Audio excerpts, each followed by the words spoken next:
Let me justify this $500 typewriter. Okay, it's not $500, but $499, not including tax and shipping if and when applicable. Yo, what is up? My name is JJ Juma Casas, and I'm a photographer and cinematographer based in San Francisco. My favorite shoot to date was producing headshots for four-time NBA champ, Steph Curry. So why does a photographer like me have this device that's focused on writing?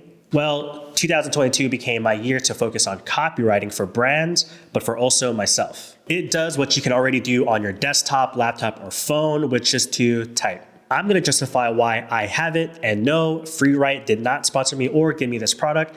I fully paid for it, that $500. But first, let's talk about the bad. First of all, it's slow. There's a noticeable lag, so if you're used to typing and have frequent typos, backspacing isn't the most fun because it's slow. I'll go as far as deleting 2 words because anything more than that is annoyingly slow. I'll just simply press enter twice to just rewrite that sentence. Second, it's a bit hard to navigate as there's just 3 buttons to organize your writings in 3 folders. Then there's 3 buttons dedicated for Wi-Fi to sync your notes. There are a bunch of shortcuts that allow you to move the cursor faster via the keyboard, but I haven't memorized it yet. Third, its screen isn't the largest. It isn't a touchscreen like a Kindle either, and it doesn't even have a built-in light. I had to buy a clip-on reading light if I wanted to work into the night. So why do I have this again? Let me justify owning it. It's a unitasker. You're paying a lot for less. While people will say to just use an iPad and keyboard or your laptop that you already own, which is arguably more powerful, capable, and faster, you're a notification away from being distracted from what you were supposed to do. Writing. Yes, there's airplane mode, but the browser is a click away for you to check out the latest news blog or go on Amazon to get something from your wish list. That's me. So with this, you're paying a lot to actually do more, and that's more writing. It's slow, but maybe by design. You're supposed to write and edit later with it. Its slow design forces you to just write it all out and edit it later. I wrote the script that I'm reading right now for this video, and despite the typos and the need to edit and finesse it later, it's far more important for me to just write it out and be in flow. If I'm encouraging myself to write more, this easily fits a bag without weighing me down, so I could bring it anywhere and use it when I can, when I'm able to have both hands on it.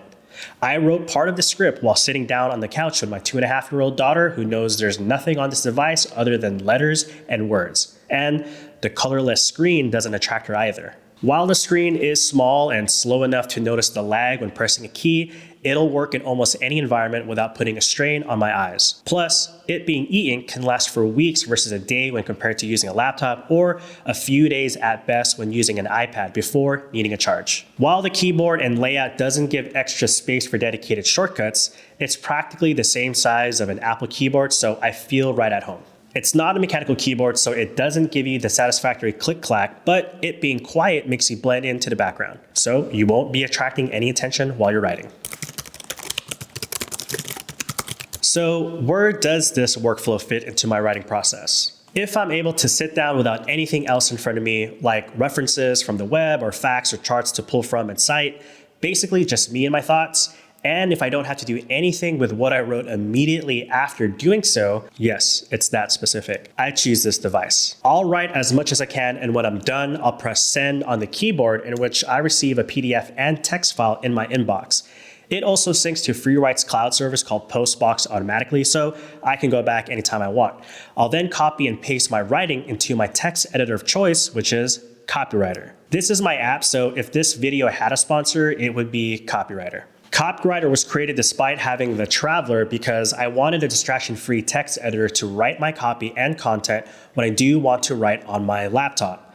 More especially, I created this app because my workflow involves creating content for myself and my clients across multiple platforms in which they all have their own specific character counts. ChatGPT and several AI tools exist now where it can create text for you and or take long text and shorten it. I have my own opinions on this that I'll delve into later, but do you know who ends up editing and finalizing the text that was generated for you? You. I'd rather write my own content and rewrite it as needed. But coming back to this device, I realize it's not for everyone. It's expensive and it's a unitasker. When you are able to do more with less, and if it takes another device to help accomplish this particular goal of writing, by all means, the Freewrite Traveler works. But if you're looking for a space to allow you to focus on writing without having to spend $499, check out copywritr.com. You can create a free account by simply logging in on copywritr.com on your browser. And because I believe you write more efficiently by using a keyboard, it's best logging in on your laptop or iPad with a keyboard, as it's not formatted for mobile just yet. Until next time, cheers.